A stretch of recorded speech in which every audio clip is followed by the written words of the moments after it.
Կյանքում, ինչպես նաև ֆուտբոլում, լինում են դեպքեր, երբ շատ պարզ թվացող և շատ հստակ թվացող բաները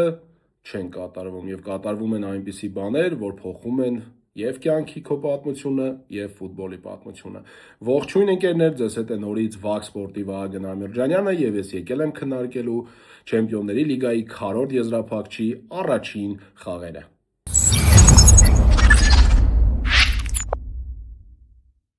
Մենք հասել ենք Չեմպիոնների լիգայի այն կետին, երբ մենք դիտում ենք արդեն այն լավագույն խաղերը, այն զիլ հանդիպումները, որոնց սպասում ենք ամբողջ սեզոնի ընթացքում, և Եվրոպայի լավագույն մնացած թիմերի պայքարն ենք դիտում, և պետք է նշել, որ այդ լավագույն թիմերի պայքարում եղան հետաքրքիր խաղեր, եղան անհետաքրքիր խաղեր, եղան մեծ անակնկալներ և եղան այնպիսի բաներ, ինչը ակնկալվում էր խաղերից առաջ։ Առաջինը մենք խոսենք քառորդ եզրափակիչ խաղերից Սպորտինգ Արսենալ խաղի մասին։ Այստեղ իրականում շատ բան չկատարվեց, Արսենալը նման էր այն Արսենալին, որը մենք ճանաչում ենք ԱՊԼ-ից, բայց սովորաբար Չեմպիոնների լիգայում մենք տեսնում ենք ուրիշ Արսենալ, բայց այս խաղում և Բայեր Լևերկուզենի հետ հատկապես առաջի խաղում և երևի թե նաև Ինտերի հետ խաղում, արտագնախաղում խմբային լիգայի փուլում մենք տեսել էինք այն Արսենալին, որին սովոր ենք տեսնել անգլիական ֆուտբոլում, Անգլիայի գավաթում, Անգլիայի լիգայի գավաթում և իհարկե ԱՊԼ-ում։ Ինչևէ, խոսենք խաղի մասին, Սպորտինգը շատ զիք և ամուր թիմ է և դրա մասին մենք իհարկե գիտենք, ընդհանրապես պորտուգալական թիմերի հետ խաղալը հեշտ չէ և արտագնախաղերը պարզ է, որ պետք է բարդ լինեն յուրաքանչյուր թիմի համար և այս խաղն էլ բացառություն չէր Արսենալի համար։ Եվ իհարկե այդ խաղը քննարկելու համար ես մոռացա նշել, որ իմ մոտ է կախարդական հեռախոսը, որի միջոցով էլ մենք կխոսենք խաղի մասին։ Եկեք սկսենք առաջի խաղակեսից։ Առաջի խաղակեսում ընդհանուր առմամբ գրեթե ոչինչ չէր կատարվում, որոշակի առավելություն կարող եմ ասել, որ ուներ Արսենալը, բայց այդ առավելությունը իրականում չէր նշմարվում և իմ կարծիքով ավելի վտանգավոր էր գրովում իրականում Սպորտինգը և ընդհանրապես առաջի խաղակեսի ամենավտանգավոր պահը ստեղծեց հենց Սպորտինգը։ Առաջին 10 րոպեները շատ ակտիվ սկսեց Սպորտինգը, շատ մեծ առավելությամբ էին խաղում և դրվագներից մեկում խփեցին դարպասաձողին։ Առաջի խաղակեսում մեկ լավ սեյվ կատարեց նաև Դավիթ Ռայան։ Արսենալը ունեցավ իր պահերը, բայց այնտեղ հաջող գործեցին Սպորտինգի պաշտպանները և դարպասապահը։ Մեկնարկեց երկրորդ խաղակեսը և իրավիճակը մի քիչ փոխվեց, Արսենալը համեմատաբար ավելի լավ տեսք ուներ, քան առաջի խաղակեսում և ավելի շատ էր տիրում գնդակին, քան տիրում էր առաջի խաղակեսում, ինչը այն ամենակարևոր նշանն էր, որը պետք է փոխվեր Արսենալի խաղում առաջի խաղակեսից հետո։ Թերևս ասել, որ Արսենալը ինչ-որ հրաշալի բաներ էր անում և շատ մոտ էր այս խաղում հաղթելուն սուտ կլինի, այս խաղում իմ կարծիքով երկրորդ խաղակեսում Սպորտինգը ունեցավ երկու հիասքանչ պահ, որտեղ Դավիթ Ռայան նորից փայլեց և երկու հիասքանչ սեյվ կատարեց և իզուր չի, որ այս խաղի լավագույն ֆուտբոլիստի մրցանակը հենց նա ստացավ։ Ինչևէ, այսպիսի պայքարում, երբ որ գրեթե ոչինչ չէր կատարվում, կար այնպիսի տպավորություն, որ հանդիպումը պետք է ավարտվի ոչ ոքի, Մարտինելիի անցումից և փոխանցումից հետո Կայ Հավերցը 90+1-ին կարողացավ խփել Արսենալի գոլը և Արսենալը իր համար շատ կարևոր հաղթանակ տոնեց և այս հաղթանակով ամրապնդեց այն գաղափարը, որ Սպորտինգը նրանց համար անցանելի մրցակից է և մեծ հավակնությամբ նրանք սեփական հարկի տակ չեն պարտվի Սպորտինգին և այս դիմակայությունում դուրս կգան հաջորդ փուլ։ Ինչ կարելի ասել ընդհանուր այս խաղի հետ կապված, իրականում ինչ-որ շատ ավելացնելու բան չունեմ, միայն նշեմ, որ եթե խաղից առաջ օրինակ հավակնությունը Արսենալի 85-15-ի էր, ապա այս խաղից հետո արդեն 97-3-ի է օրինակ, որովհետև մրցակցի հարկի տակ հաղթելը և հատկապես Սպորտինգի հարկի տակ, որը շատ լավն է սեփական հարկի տակ խաղալիս, սա մեծ հնարավորություն է Արսենալի համար, որպեսզի նրանք դուրս գան արդեն Չեմպիոնների լիգայի կիսաեզրափակիչ և փորձեն պայքարեն այս ականջավոր գավաթի համար։ Ինչ վերաբերվում է ինչ սպասել Սպորտինգից, իհարկե Սպորտինգը դժվար մրցակից է և ես սպասում եմ, որ Արսենալի հարկի տակ էլ նրանք որոշակի դժվարություններ կառաջացնեն Արսենալի համար, բայց չեմ սպասում, որ Սպորտինգը կարող է հաղթել Արսենալին և եթե հաղթի, դա ավելի շատ հրաշքի կատեգորիայից կլինի։ Այս խաղին նշեմ, որ բացակայում էին Սական և Տիմբերը, ովքեր վնասվածք ունեին, բայց համապատասխանաբար հաջորդ խաղին նրանք կմասնակցեն երկուսն էլ և մենք կտեսնենք արդեն ավելի մարտական կազմով Արսենալ և վերջին Արսենալի վատ ֆոնի վրա, երբ որ Արսենալը զիջեց Անգլիայի գավաթում Սաութհեմպտոնին, Անգլիայի լիգայի գավաթի եզրափակում պարտվեց Մանչեսթեր Սիթիին, այս հաղթանակը կարծես թե ոգևորեց Արսենալին եւ նրանք այս պահին պայքարում են երկու հնարավոր ամենախոշոր գավաթների համար եւ երկուսում էլ համարվում են ֆավորիտ, ինչը լավ նշան է Արսենալի երկրպագուների համար։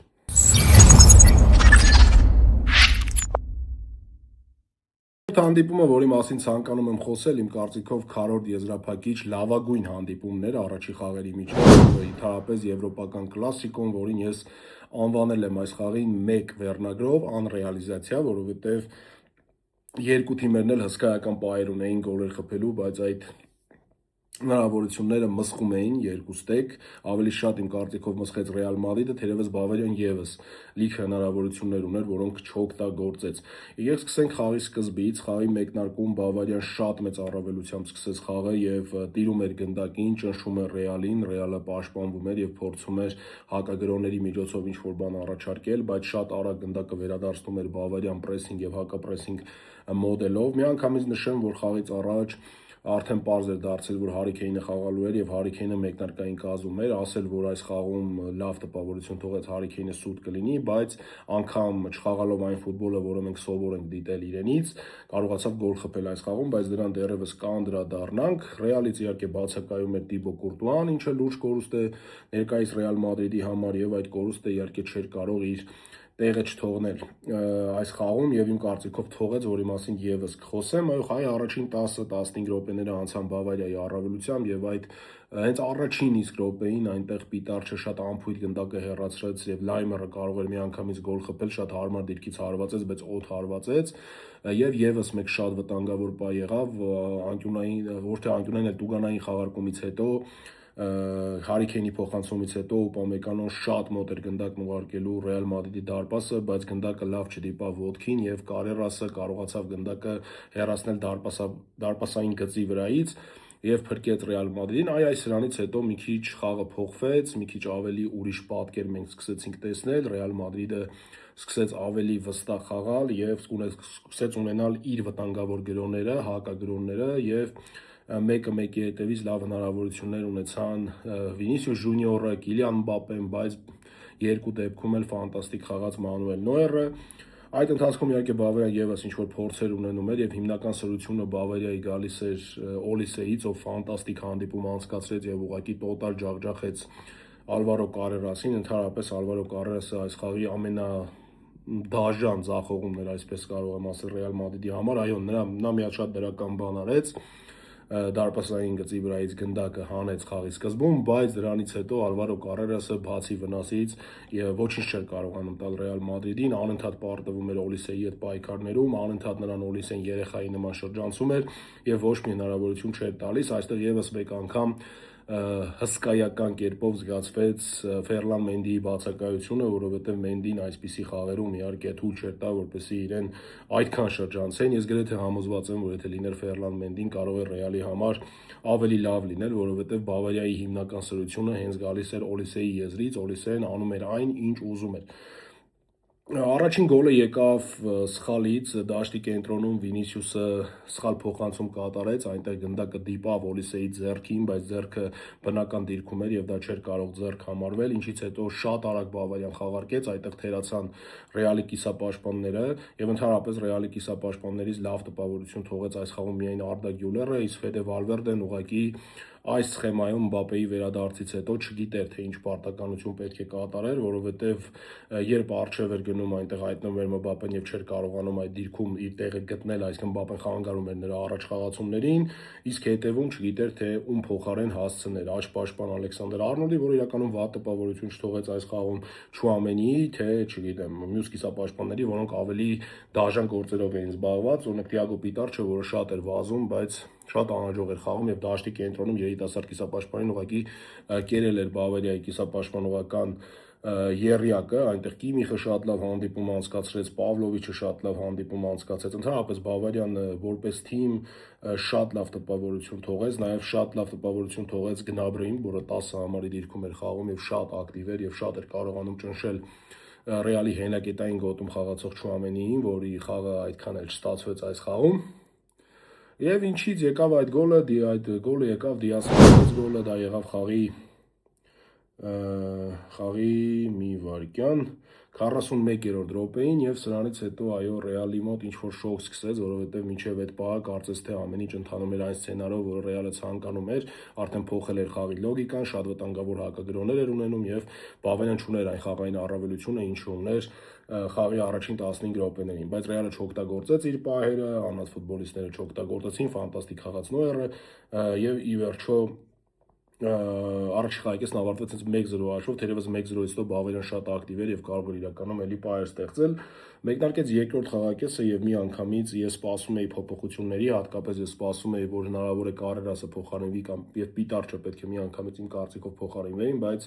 այդ փոփոխությունները չեղան եւ հենց խաղի առաջին 5 րոպեին Օլիսեի հերթական անցումից եւ փոխանցումից հետո Հարի Քեյնը ֆանտաստիկ հարված կատարեց, հեռացող հարված եւ գրավեց դարպասը, խաղում ուղղակի նկատելի լինելով, սխալ փոխանցումներ կատարելով, բայց այդպիսի շատ կարևորագույն դերակատարում ունեցավ, ինչու ես սկզբից նշեցի Տիբո Կուրտուայի մասին, որովհետև ես կարծում եմ, որ այսպիսի հարվածը կարող էր փրկել միայն Տիբո Կուրտուան ու իմ կարծիքով նա կփրկեր այս հարվածը, որքան էլ հարվածը լավն էր եւ հեռացող գնդակ էր, բայց Լունինը այսպիսի հարվածներ չի կարող փրկել։ Հաշիվը դարձավ 2-0 եւ սրանից հետո իմ մոտ կար տպավորություն, որ Ռեալը տոտալ ձախողվելու է եւ խոշոր հաշվով է պարտվելու այս խաղում եւ դրանից հետո անկեղծ շատ լավ հնարավորություն ունեցավ եւս մեկ անգամ Բավարիան, կարծես թե Ստանիշիչն էր, հարվածեց այնտեղ Արդա Գյուլերին դիպավ եւ մի քիչ թուլացավ գնդակի ընթացքը եւ ի վերջո փրկեց Լունինը եւ նորից շատ այդպիսի սուր բայեր եղան եւ այնտեղ լավ էին խաղում Ռեալի կենտրոնական պաշտպանները հիմնականում Ռուդիգերը եւ Հոյսենը, որտեղ եզրային պաշտպանների մոտ այդքան էլ խաղը չէր ստացվում, հատկապես Կարերասը տոտալ ձախողում էր։ Ես Կարերասի հետ կապված եւս մեկ բայ եմ հիշել առաջի խաղակեսի հետ կապված, որը մոռացա ասել, դրվագներից մեկում Հարի Քեյնը նկատում է, որ Կարերասը սխալ դիրք է ընտրել, նա եկե պատասխանատու է եզրում լայնություն տալու համար, նա բայց չափից շատ առաջ էր եկել Տուգանային հրապարակից եւ շատ լայն էր բացվել, ինչի պատճառով երկուսը մեկի դեմ իրավիճակ կարող էր ստեղծվել եւ Հարի Քեյնը տեսավ դա, հեռահար փոխանցում կատարեց, բայց Ռեալի համար այդ լավ եղավ, որ այդ փոխանցումը սխալ ստացվեց եւ այդ դրվագում իհարկե չէր կարող հասնել Կարերասը հետ գալ եւ Հոյսենը միայն կարողացավ օգտվել նրանից, որ փոխանցումը իդեալական չէր, եկավ, վերցրեց եւ միանգամից ձեռքերով, այսպես ասած, վեճի բռնկվեց Կարերասի եւ ասաց ինչ ես անում։ Այդ դրվագը ես իհարկե նկատեցի, երբ որ խաղը երկրորդ անգամ էի դիտում, որպեսզի կարողանայի ավելի սառը գլխով վերլուծել։ Բայց այդ դրվագը ինձ եւս մեկ անգամ հաստատեց այն մտքի մեջ, որ Կարերասը այս պահին պատրաստ չէ լինել Ռեալ Մադրիդի հիմնական ձախ պաշտպանը եւ դա շատ լուրջ խնդիր է, երբ քո դիմաց խաղում է Օլիսեի մակարդակի ֆանտաստիկ ֆուտբոլիստ, որը իր գոլային փոխանցումը թվով 29-րդն էր արդեն, ինչը Մեսսիի ռեկորդից պակաս է ընդամենը 2-ով եւ դա նա արել է ընդամենը 41 խաղում։ Իսկ Մեսսին դա արել էր 60 խաղում, այսպիսի ֆուտբոլիստ է Օլիսեն եւ իհարկե նման այսպես ասեմ շուտ լարվող եւ հոգեբանությամբ ծանր ֆուտբոլիստը, ում սխալից էլ իդեպ եկավ այդ երկրորդ գոլը, դաշտի կենտրոնում նորից Վինիսիուսի փոխանցումից հետո շատ վատ խաղաց եւ կորցրեց եւ եկավ այդ գրոհը, ինչից հետո կարողացան գոլը խփել, ես դա մոռացա նշել։ Վերջնականապես քանդեց Կարերասը եւ ես անընդհատ սպասում էի, որ երբ է փոխարինվելու Կարերասը ու իհարկե հասկանում եմ, որ տարբերակներ չկային, այնտեղ պետք է կամ փորձեին Ֆրանկ Գարսիային, որը հստակ չէ, որ կարողանար դիմակայել Օլիսեին, կամ պետք է խաղադաշտում հայտնվեր օրինակ Կամավինգան եւ փորձեր խաղալ ձախ պաշտպանի դիրքում, թերևս Կամավինգան այնպես էր ձախողվել Մալյորկայի հետ խաղում, որ այս խաղում ընդհանրապես հնարավորություն չստացավ դաշտ մտնելու, իսկ Բավարիայի մոտ իհարկե ամեն ինչ իդեալական էր ստացվում, մեխանիզմ, այո, Բավարիան իր բայերը չէր օգտագործում, առաջի խաղակեսում է շատ լավ օրինակ հնարավորություն ունեցան եւ Պիտարչը սխալվեց, նվիրեց գնդակը Գնաբրիին եւ Լունինը փրկեց, այդ դրվագի մասին էլ մոռացա խոսեմ։ Ես սկանդալային դրվագների մասին եմ խոսելու, բայց դա կխոսեմ վերջում, դրա համար այսպես առաջի խաղակես, երկրորդ խաղակես անցումներից հետո միայն կխոսեմ այդ դրվագների մասին, ոնց մեկը եղավ առաջի խաղակեսում, մեկը եւ երկուսը երկրորդ խաղակեսում, որի մասին պետք է իհարկե քննարկել։ Դա վերջում կխոսեմ։ Եվ այսպիսի իրավիճակում արդեն 62-րդ րոպեին Ռեալ Մադրիդը կրկնակի փոփոխություն կատարեց եւ թվում էր, որ ամեն ինչ շատ վատ է լինելու, ուղղակի Ռեալի բախտը շփում է եւ Բավարիան երրորդ գոլը չի խփելու, բայց ուր որ է կխփի, դաշտ մտան Հոյսենի փոխարեն Էդեր Միլիտաոն եւ Պիտարչի փոխարեն Ջուդ Բելինգեմը եւ սրանից հետո խաղը փոխվեց, Ռեալը շատ ակտիվացավ եւ սկսեց ստեղծել շատ վտանգավոր պահեր, երկու անգամ Կիլիան Մբապեն շատ հարմար դիրքերից հարվածեց, բայց չկարողացավ գոլ խփել։ Դրվագներից մեկում մեկում փոխանցում, Վինիսիուսը հիասքանչ օգտվում է Օպամեկանոյի սխալից, փախտում է, շրջանցում է Նոյերին եւ հարվածում է Շեխ։ Սա երևի ամենառեալ հնարավորությունն է Ռեալ Մադրիդի, որ Ռեալի աստղը մսխեց, ու ընդհանրապես Ռեալի աստղերը Վինիսիուսն ու Մբապեն իրավունք չունեն այդքան հնարավորություններ մսխել։ Կոնկրետ եթե Բավարիան օրինակ իր պայերը չէր օգտագործում, դրանք լինում էին թիմային ինչ-որ գրոներ, վերջում սխալ էին կատարում փոխանցումը կամ ինչ-որ բան չէր երիքում կամ հարվածներ, օրինակ Լունինի վրա գնում, բայց կոնկրետ Ռեալի դեպքում Ռեալի ֆուտբոլիստները ուղղակի մսխում էին իրենց հնարավորությունները, որտեղ ավելի լավ եւ հարմար դիրքերում էին ստանում այդ հնարավորությունները եւ չէին հարվածում, ինչպես որ հարկն է, ինչպես իրենց աստղային անունն է, որտեղ երբ որ դու ասում ես Կիլիան Մբապե եւ Վինիսիուս, դու հասկանում ես, որ նրանք այսպիսի խաղերում քեզ պետք է արդյունք տան։ Եթե Վինիսիուսի դեպքում օրինակ նա պատմականորեն Ռեալին շատ է արդյունք տվել, ինչ որտեղ կարելի է հասկանալ եւ ներել, թերևս ես կարծում եմ, որ Ռեալի երկրպագուները չեն ների Վինիսիուսի այդ վրիպումը, որը նա թույլ տվեց այս խաղում, ընդհանրապես ես ինչ հետևում եմ Ռեալ Մադրիդին եւ Վինիսիուս Ժունիորին, նա երբեք փլեյ-օֆ փուլում նման բան չի մսխել։ Սա նրա կարիերայի առաջին նման դեպքն էր, որ նա կարևոր խաղում այդպիսի հնարավորությունը մսխեց։ Ես այդպիսի բան անկեղծ ասած չեմ հիշում Չեմպիոնների լիգայում, եւ եթե նա պատասխան խաղում օրինակ չկարողանա ինչ-որ արդյունք ապահովել, ապա իմ կարծիքով Ռեալի երկրպագուները նրան էլ պետք է շատ ծանր քննադատության ենթարկեն, ինչպես նաեւ Մբապեին, որ այս խաղում ի վերջո կարողացավ գոլ խփել։ Ռեալի ակտիվությունը իհարկե իրենը արեց, Դիասը հայտնվեց Գյուլերի փոխարենի դեպ Գյուլերին կարծում խաղում լավագույնն էր, բայց Ռեալը ուրիշ փոխարինելու տարբերակ այսպես չունի, որտեղ չի կարող դիպչել մեգա աստղերին Արբելոան։ Եվ Ալեքսանդր Արնոլդը Վալվերդեի հետ պատ խաղարկելուց հետո խաղի 74-րդ րոպեին գնդակ ուղարկեց Մբապեին, Մբապեն նորից լավ չհարվածեց եւ մի պակար տպավորություն, որ Նոյերը այս գնդակն էլ է փրկելու, բայց քանի որ հարվածը շատ մոտ տարածությունից էր, գնդակը ի վերջո հայտնվեց դարպասում, հաշիվը կրճատվեց, սրանից հետո Ռեալը ունեցավ պայեր հաշիվը հավասարեցնելու, Բավարիան ունեցավ հնարավորություններ հաշիվը ավելի խոշոր դարձնելու, բայց այդպես էլ ոչ մյուս կողմը կարողացավ գոլ խփել, ոչ էլ Ռեալը կարողացավ խփել, թերևս երկու թիմերն էլ ունեին հիասքանչ հնարավորություններ այդ գոլերը խփելու։ Այս խաղումը շատ կարևոր հանգամանք է նշել, որ Ռեալ Մադրիդի ֆուտբոլիստները ընդհանուր խաղային մակարդակով իրենք անհատապես չէին զիջում Բավարիայի ֆուտբոլիստներին, բայց համակարգի մեջ այդ զիջելը ուղղակի, չգիտեմ, սարերի ու ձորերի տարբերություն էր։ Բավարիան իր բոլոր հնարավորությունները ստեղծում էր հստակ համակարգված գրոներով, իսկ Ռեալ Մադրիդը ուղղակի այդ ֆուտբոլային քաոսի միջոցով, անհատների վարպետության, մրցակիցների հետևից ուղղակի փախչելով արագության շնորհիվ, անհատական վարպետության շնորհիվ ստեղծվում էին այդ պայերը։ Ու խաղային առումով իհարկե Բավարիան ավելի լավն էր եւ իմ կարծիքով արժանիորեն հաղթեց Ռեալ Մադրիդին, որքան էլ Ռեալ Մադրիդի երկրպագուների մոտ խաղից հետո տպավորությունը այնպեսին էր, որ այս խաղում Ռեալը արժանի չէր պարտության, բայց իմ կարծիքով հաշվի առնելով թիմերի պատրաստվածությունը ու Բավարիայի ներուժը խաղային,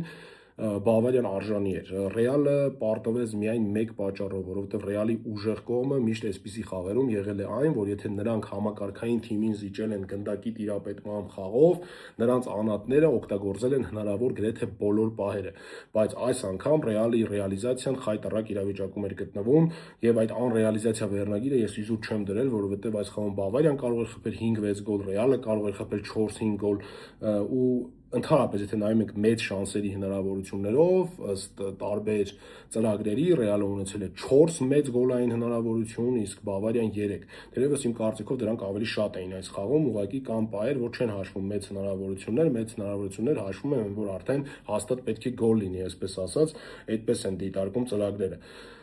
Ընդհանուր առմամբ Բավարիան ավելի լավն էր իմ կարծիքով եւ արժանի հաղթանակ տոնեց, լավն էր առաջնային որպես թիմ եւ սա եւս հասկանալի է, որովհետեւ ներկայիս Ռեալ Մադրիդում այսքան խնդիրների մեջ սպասել, որ Ռեալը պետք է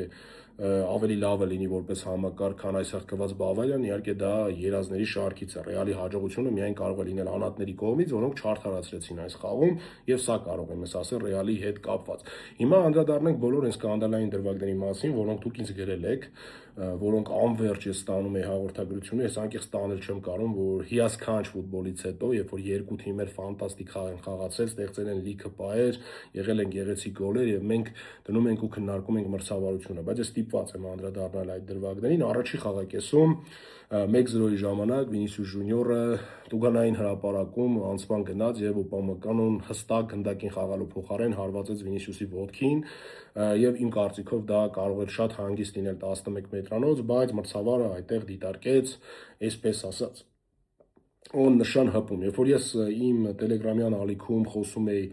այս խաղերից հետո տակ գլխով ու դեռևս չէի նայել խաղը երկրորդ անգամ, ես այդ բոլոր պահերը հենց այդ աննշանի լոգիկայի տակ անցկացրեցի, ասեցի, որ եկեք մրցավարին չդատենք, բոլոր դեպքերում նա անգլիացի մրցավար է եւ աննշան հպումներ է համարել, բայց երբ որ ես դիտեցի խաղի կարգանությունը ավելի սառը գլխով եւ ուսումնասիրեցի այս դրվագը, իմ կարծիքով այս դրվագում պետք է նշանակվեր 11 մետրանոց Ռեալ Մադրիդի օգտին։ Երկրորդ խաղակեսում եւս մեկ նմանատիպ այդպիսի դրվագ եղավ Վինիսիուսի ու արդեն կարծես թե տայի միջև նորից եղավ աննշան հպում, բայց այս անգամ արդեն չկար 11 մետրանոց հաստատ եւ սա կարելի է դիտարկել այդպես, որովհետեւ այնտեղ Վինիսիուսը արդեն ընկնում էր եւ ընկման ժամանակ տան շատ կամած դիպավ նրան ընկնելիս, ինչը 11 մետրանոց կարող է շատ հանգիստ չհամարվել։ Կարմիր քարտի դրվագի հետ կապված, որ Ռեալի ֆաները նշում են եւ նաեւ Արբելոն ասուլիսում նշեց, որ Բավարիան պետք է մնար 10 հոգով, այստեղ կարմիր քարտ չկար ընկերներ։ Ես հիմա բացատրեմ թե ինչու։ Իհարկե դուք շատ կարծիքներ կարող եք լսել տարբեր մարդկանցից, որ դա 100%-անոց կարմիր քարտ էր, բայց ինչպես է գործում օրենքը, այո, խախտումը շատ կոպիտ էր, բայց այստեղ կա երկու շատ կարևոր հանգամանք, ինչը նվազեցնում է եւ տանում է ավելի շատ դեղինի կողմի, այլ ոչ թե կարմիր քարտի։ Բաց ոտքով հարվածը եղավ Մբապեի սրունքին, որի ժամանակ Մբապեի ոտքը օդում էր։ Իսկ երբ որ Մբապեի ոտքը լինում է օդում եւ այդտեղ լինում է բախում սրունքին, դա չի համարվում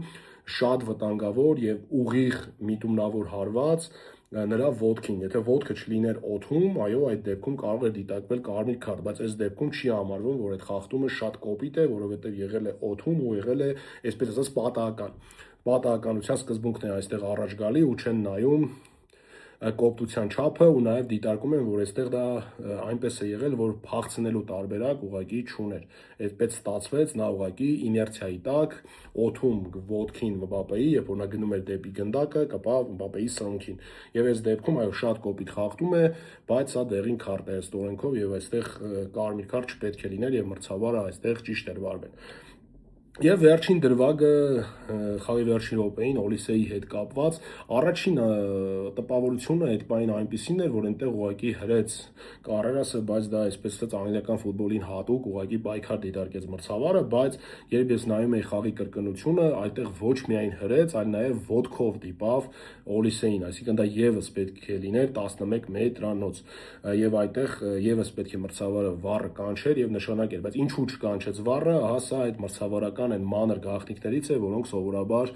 մեզ ասում են միայն վերջում։ Ուղղակի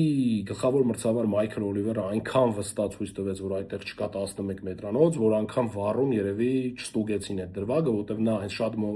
մոտ չէր կանգնած, երբ դիրքը նրա հարմար չէր, բայց նա մի անգամից այսպես ձեռքերով ցույց տվեց, որ ոչինչ չկա, ձեռքը այսպես դրեց ականջին ու նորից այսպես արեց, կարծես թե ցույց տալով, որ այստեղ պետք չի անգամ նայել, ամեն ինչ պարզ է, խախտում չկա։ Սա իհարկե սխալ է։ Ընդհանուր առմամբ սխալները 1-1, ինչպես կարելի է ասել, կարմիր քարտի դրվագը ինչ որ մարդիկ կարող են համարել կարմիր քարտ եւ գուցե կլինեն ինչ որ մրցաններ, որ կարմիր կտային, բայց ես ստորենքի բացատրեցի, թե ինչու դա կարմիր քարտ չէ։ Ընդհանուր առմամբ մրցավարությունը չազդեց այս խաղի վրա, մենք դիտեցինք շատ լավ ֆուտբոլ, հիասքանչ ֆուտբոլ, երկու շատ տարբեր հոգեբանության թիմերի միջև, որտեղ Բավարիան արժանիորեն հաղթանակ տարավ։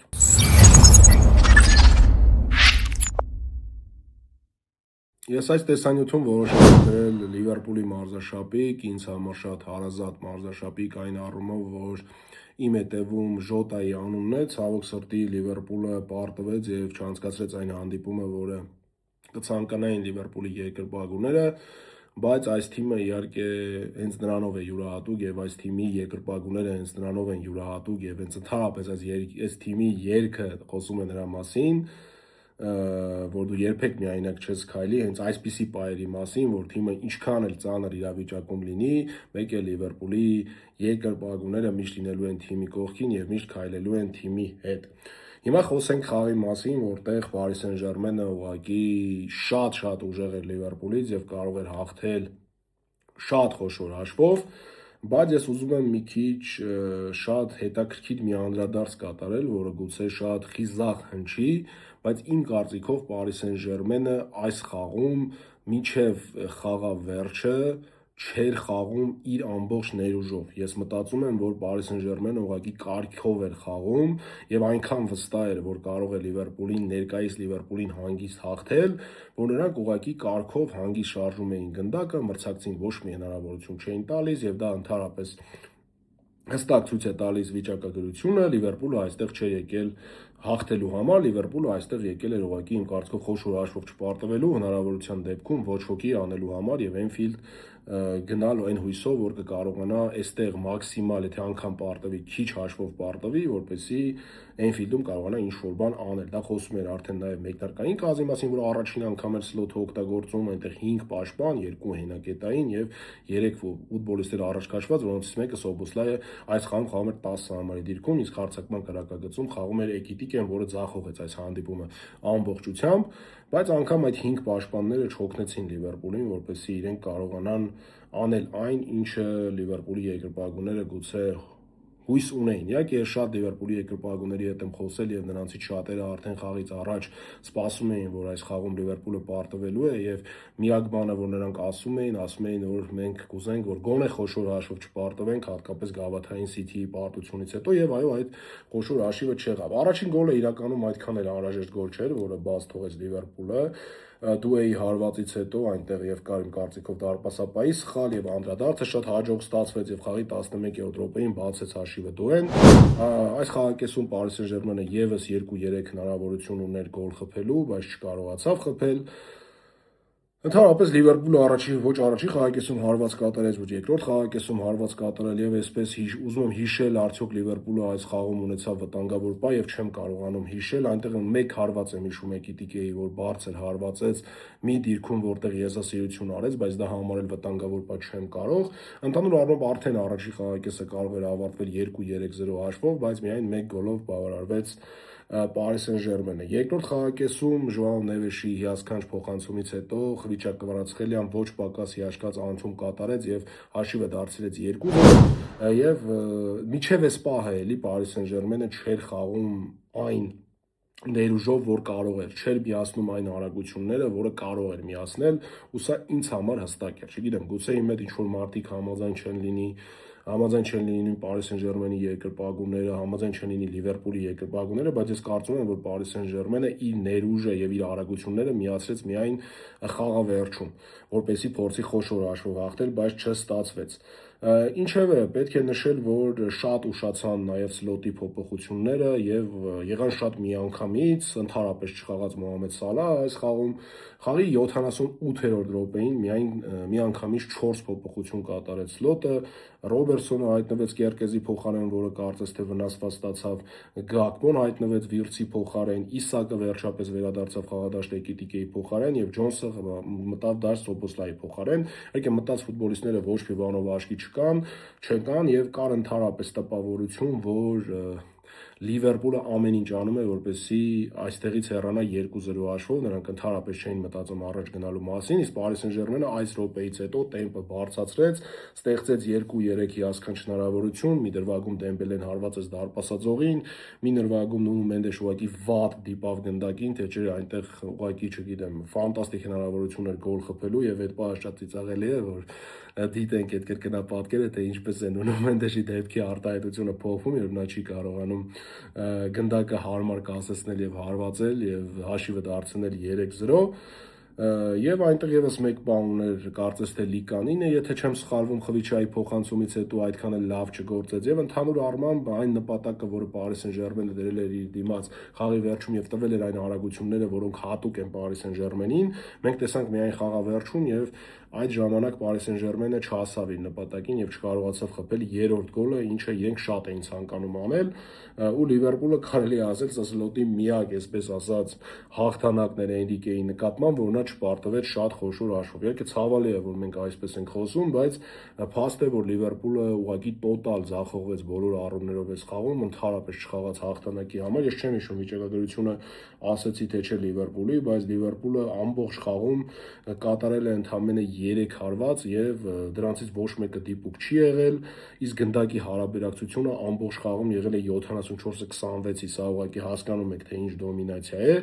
Թերևս ես կարծում եմ, որ անցած տարվա անգամ Պարիս Սեն-Ժերմենը, որը խաղում էր Լիվերպուլի հետ ու ճնշում էր եւ պարտվեց այդ խաղում, ավելի մեծ ճնշում ու տեմպ էր հաղորդել խաղին, քան այս տարվա ուժեղ Պարիս Սեն-Ժերմենը եւ այսպես ասած կործանվող Լիվերպուլը։ Ինչ կարելի է ասել այս խաղից հետո, ինչ եզրակացություններ կարելի է անել պատասխան խաղից առաջ։ Ես կարծում եմ, որ Էնֆիլդում ինչ որ հրաշք ակնկալել կարող են միայն Լիվերպուլի այսպես ասած հավատացող երկրպագուները, բայց ես չեմ հավատում եւ որպես վերլուծող մարդ կարծում եմ, որ Paris Saint-Germain-ը արդեն հաջորդ փուլում է եւ եթե անգամ ինչ որ կերպ պարտվի Լիվերպուլին մրցակցի հարկի տակ, ապա այնպես կպարտվի, որ այս երկու գնդակի առավելությունը հերիք կլինի, որպեսզի նրանք դուրս գան հաջորդ փուլ, բայց ես կարծում եմ, որ Paris Saint-Germain-ը նաև Էնֆիլդում է հաղթելու Լիվերպուլին եւ ընդհանրապես կա տպավորություն, որ Լիվերպուլը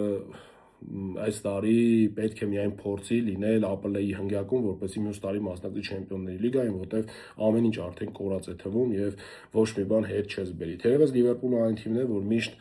մեզ ապացուցել է այդ պայքարի մասին եւ դրա մասին նաեւ խոսեց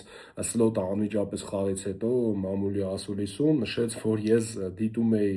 մյուս խաղը խմբի Բարսելոնայի եւ Ատլետիկոյի միջև եւ ոչ մեկը չէր սպասում, որ Ատլետիկոն կարող է հաղթել 2-0 հաշվով, ֆուտբոլում ամեն ինչ կարող է լինել, կարմիր քարտ եւ այլն, այսպեսի բաներ եւ ամեն ինչ հնարավոր է։ Մենք Գալաթասարայի հետ ու պարտվելուց հետո ոչ մեկ չէր սպասում, որ կխաղանք մենք մեր լավագույն խաղը, բայց մենք խաղացինք եւ մենք դա կարող ենք անել նաեւ Էնֆիլդում, այսպես խոսեց Սլոտը, թերևս ես չեմ հավատում, որ Լիվերպուլը կարողանա ինչ-որ բան փոխել այս դիմակայությունում, իսկ հիմա Paris Saint-Germain-ի մասին ես կհիշեք, թե քանի անգամ եմ խոսել Paris Saint-Germain-ի մասին եւ նշում եմ, որ ես սպասում եմ, որպեսզի նրանք բարձրանան այն մակարդակին, որը նրանք անցած տարի էին։ Եվ նշում եմ, որ շատ կարևոր է լինելու Չեմպիոնների լիգայի 1/8-ի խաղը եւ որից հետո ես նշեցի, որ Paris Saint-Germain-ը ապացուցեց, որ նրանք շատ մոտ են անցած տարվա մակարդակին։ Իսկ այս խաղում իմ կարծիքով Paris Saint-Germain-ը ապացուցեց, որ նրանց ընդամենը պակասում է 1 ֆուտբոլիստ, որպեսզի նրանք արդեն վերջնականապես լինեն անցած տարվա մակարդակում, իսկ անցած տարվա մակարդակի Paris Saint-Germain-ը դա ինձ համար գոնե դառնում է Չեմպիոնների լիգայի գլխավոր ֆավորիտը։ Անգամ ֆանտաստիկ Բավարիայի ֆոնի, անգամ շատ, այսպես ասած, յուրահատուկ ոճով, ճակերտավոր յուրահատուկ ոճով խաղացող Արսենալի ֆոնին, ինձ համար այս Paris Saint-Germain-ը, եթե այդ մի քայլն էլ կատարի, Ֆաբիան Ռուիսը վերադառնա եւ վերջնական այդ փազլը հավաքվի կիսապաշտպանական երեակը Paris Saint-Germain-ի, որքան էլ Էմերին այդ դիրքում շատ լավ ֆուտբոլ է խաղում եւ շատ լավ տպավորություն թողեց նաեւ այսօր, բայց այդ վերջին փազլի վերադարձով ես սպասում եմ այս Paris Saint-Germain-ին տեսնել այն մակարդակում, ինչպիսին նրանք անցած տարի են։ Եվ եթե այնպես ստացվի, որ ես իհարկե որպես Ռեալի երկրպագու շատ կուզեմ, որ Մուխենյան այդ հրաշքը լինի ու Ռեալ Մադրիդը անցնի Բավարիային, ինչը իրականում շատ քիչ հավանական է, ու ես կարծես թե մոռացա շանսերի հետ կապված ասել, թե տոկոսային ինչպես փոխվեց այդ, բայց ոչինչ, թող դա մնա գաղտնիք։ Ես կարծում եմ, որ այս դիմակայությունում Paris Saint-Germain-ի շանսերը արդեն 85 են, անգամ 90 են այս խաղից հետո հաջորդ փուլ դուրս գալու։ Իսկ ընդհանրապես ինչ էի ուզում ասել, որ մեզ համար կլինի ֆուտբոլային մեծ տոն, եթե կիսաեզրափակում միմյանց հետ հանդիպեն այս Paris Saint-Germain-ը եւ այս Բավարիան, դա կլինի ֆուտբոլային մեգա տոն, դա կլինի մեր աչքերին ուղղակի ֆուտբոլային հրավառություն, եթե այս թիմերը հանդիպեն իրար, որովհետեւ մի կողմից գերմանական ֆանտաստիկ մեքենան է իր իդեալական համակարգով եւ մյուս կողմից Paris Saint-Germain-ն է, որը իմ համար չգիտեմ, Լուիս Էնրիկեն ստեղծել է մի թիմ, որը իմ կարծիքով եթե դառնում է այն մակարդակի թիմ, որում նրանք անցած տարի էին, նրանցից ուժեղ թիմ չկա եւ անգամ Բավարիան նրանցից ուժեղ չի։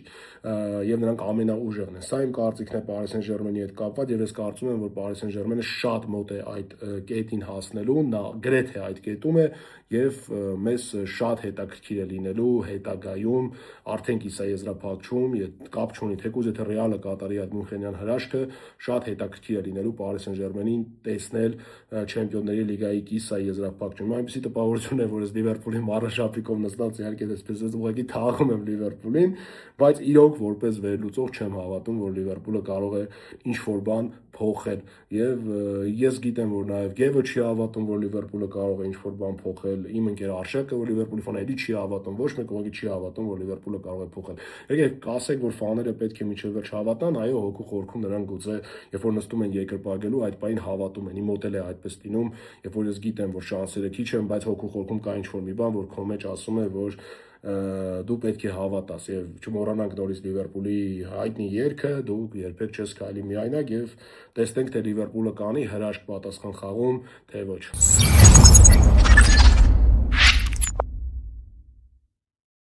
Ես տեսանյութը սկսեցի այնպիսի խոսքով, որը իրենից եզրակացնում էր, որ կյանքում եւ ֆուտբոլում երբեմն լինում են այնպիսի բաներ, որոնք կանխազգալը շատ դժվար է եւ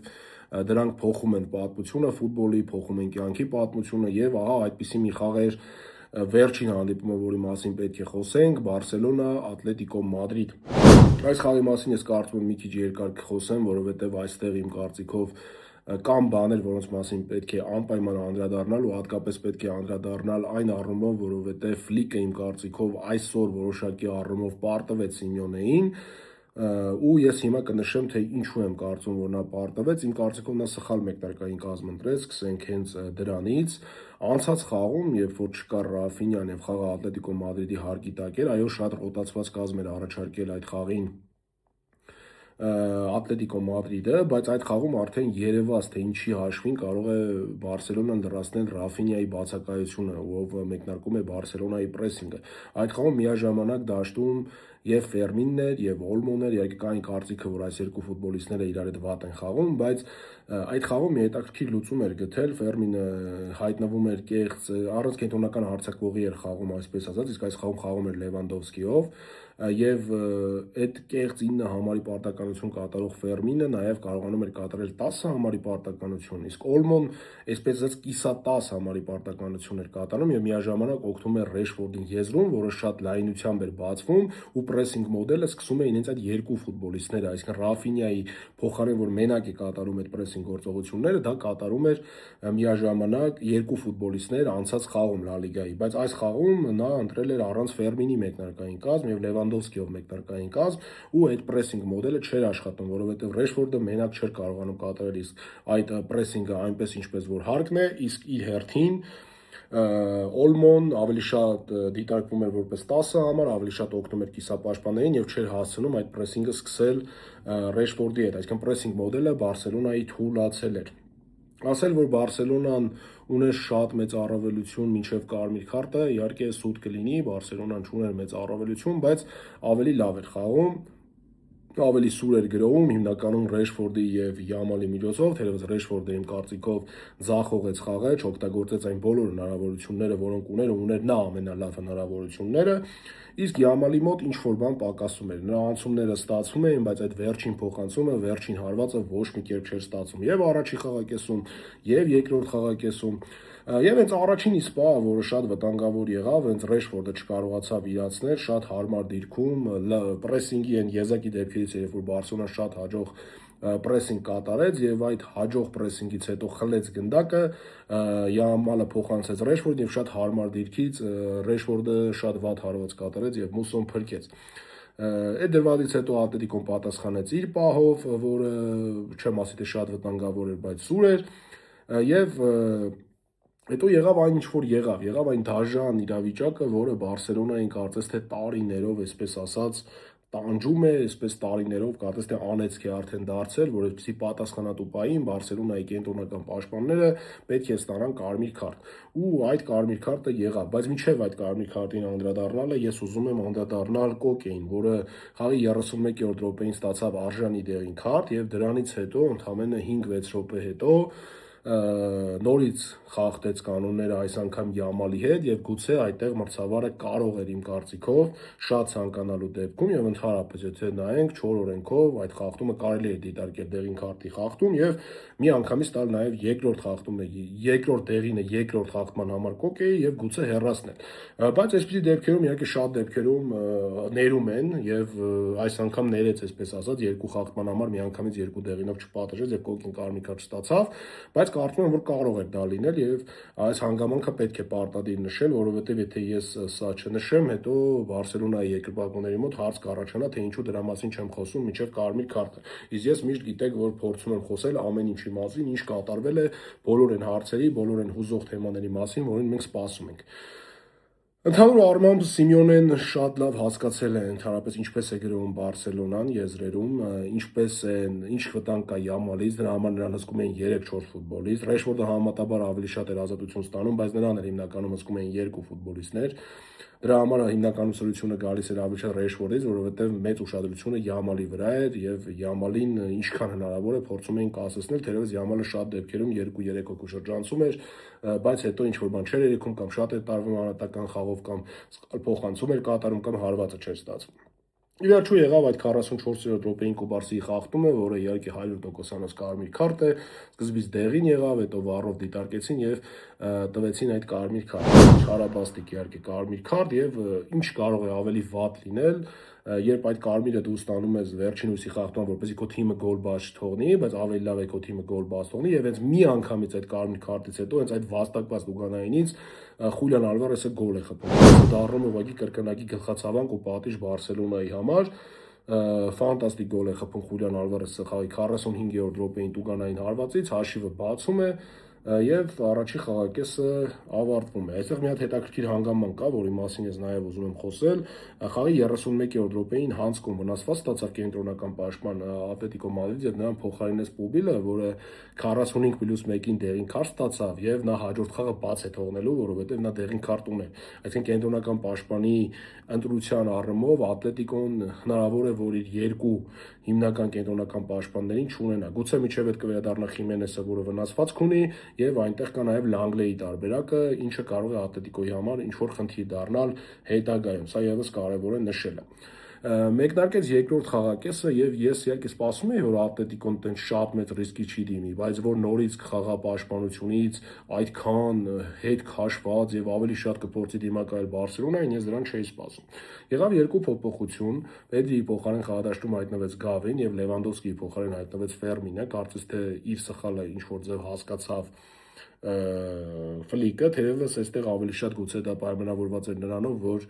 կարմիր քարտից հետո պետք է իհարկե հարցակողներից մեկը փոխարինվեր, որպեսզի բալանս տրվեր, այնտեղ Էրիկ Գարսիան իջներ կենտրոնական պաշտպան, ու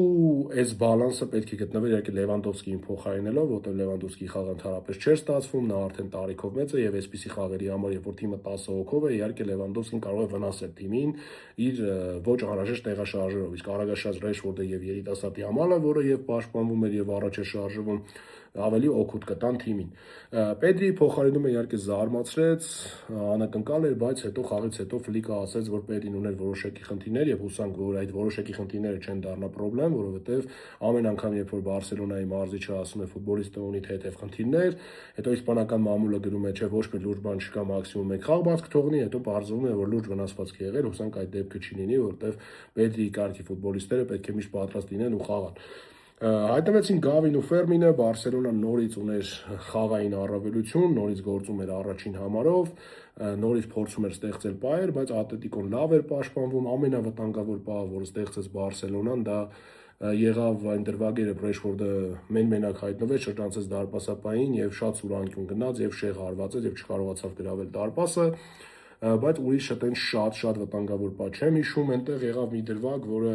րոպեն հիմա չեմ հիշում, բայց դա շատ կարևոր է։ Իհարկե ֆուտբոլի պատմության մեջ այդպիսի դրվագներ շատ են եղել, երբեմն դրանք պատժվել են 11 մետրանոցով, երբեմն չեն պատժվել, կախված է այստեղ մրցավարի հայեցողությունից, ինչպես ասում են այսպիսի դեպքերում, ինչպես նա դա կընկալի։ Այնտեղ դարպասապան Մուսոն կարծես թե փորձում է սկսել խաղը կամ չի սկսում, ես չեմ կարող դրա հստակ պատասխանը տալ, բայց փաստ է, որ գնդակը ձեռքով դնում է, ոտքով խաղում է եւ պաշտպանը ձեռքով վերցնում է եւ ինքը թազա խաղում է։ Այս դրվագում գուցե կարող է դիտարկվել 11 մետրանոց Բարսելոնայի օգտին, ինչը